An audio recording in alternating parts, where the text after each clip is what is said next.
Hola a todos y saludos muy cordiales para toda la hinchada crema.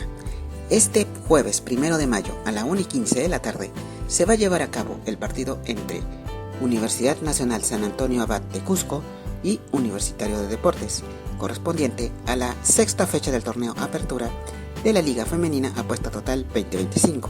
El escenario será en el Estadio Inca Garcilaso de la Vega, ubicado en Cusco. Esperemos de que haga un excelente partido jugando en calidad de visita. Así que mucha suerte y éxitos para todo el equipo femenino crema y juntos podemos decir y dale U. Muchas gracias.